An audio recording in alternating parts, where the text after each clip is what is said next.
ایک دفعہ کا ذکر ہے کہ ایک جنگل میں گائے اور بھینسوں کے دو جھنڈ رہتے تھے۔ وہ ہر وقت خوف زدہ رہتے تھے کیونکہ جنگل کے شیروں نے ان کا جینا حرام کر دیا تھا۔ اس جنگل کا بادشاہ شیر بہت ہی ظالم اور خونخوار تھا۔ وہ آئے روز کسی نہ کسی جانور کو اپنا شکار بنا ڈالتا تھا۔ ان حالات سے تنگ آ کر بھینسوں کی ملکہ گایوں کے کنگ یعنی بیل سے جا کے ملی اور اسے کہا کہ اگر ہم دونوں مل کر شیر کا مقابلہ کریں تو اس سے ہم جان چھڑوا سکتے ہیں۔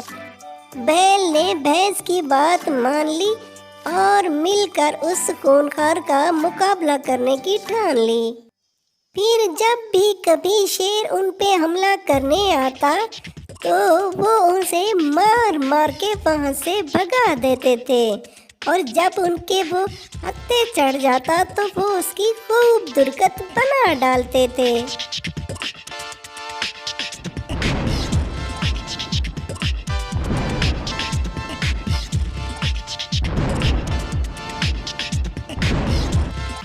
شیر کو پتہ چل گیا تھا کہ اگر ان دونوں جھنڈوں میں اتفاق رہا تو وہ بھوک سے مر جائے گا، تو اس نے اپنی خالہ لومڑی کو وہاں مدد کے لیے بلایا۔ لومڑی بڑے شیطان ذہن کی مالک تھی۔ اس نے اسے ایک مشورہ دیا اور اس مشورے پہ عمل کرنے کے لیے وہ جانوروں کے جھنڈ کے پاس چلی گئی۔ لومڑی نے ان دونوں جھنڈوں میں جھگڑا کروانے کے لیے ایک بے وقوف بھیڑ کا سہارا لیا۔ لومڑی نے بھیڑ سے کہا کہ تم کتنی خوبصورت ہو اور کتنی عقل مند ہو۔ بادشاہ سلامت چاہتے ہیں کہ تم ان جانوروں کے جھنڈوں کی ملکہ بنو۔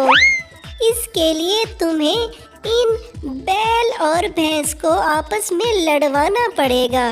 اگر وہ تمہارے راستے سے ہٹ گئے تو تم ان دونوں جھنڈوں کی اکیلی ملکہ بن سکتی ہو۔ بھیڑ فوراً سے تیار ہو گئی اور لومڑی کے بتائے ہوئے طریقے سے جا کے علیحدہ علیحدہ بھینس اور بیل کے درمیان غلط فہمیاں پیدا کرنا شروع کر دیں۔ اس نے بھینس سے کہا کہ بیل تمہیں مار کر دونوں جھنڈوں کا اکیلا بادشاہ بننا چاہتا ہے، اور ایسے ہی بیل کو کہا کہ بھینس تمہیں مارنا چاہتی ہے۔ وہ دونوں بہت غصے میں آ گئے اور بنا سوچے ایک دوسرے پر حملہ کر دیا، اور دیکھتے ہی دیکھتے ایک دوسرے کو شدید گھائل کر ڈالا اور اس سے ان کی موت ہو گئی۔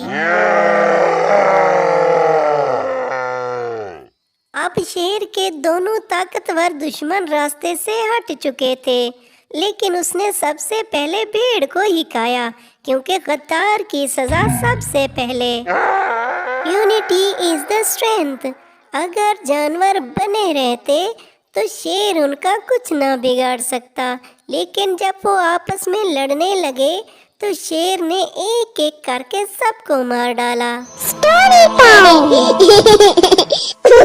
بچوں کیسی لگی آج کی کہانی؟ اگر اچھی لگی ہے تو سبسکرائب کے بٹن کو دبا دو۔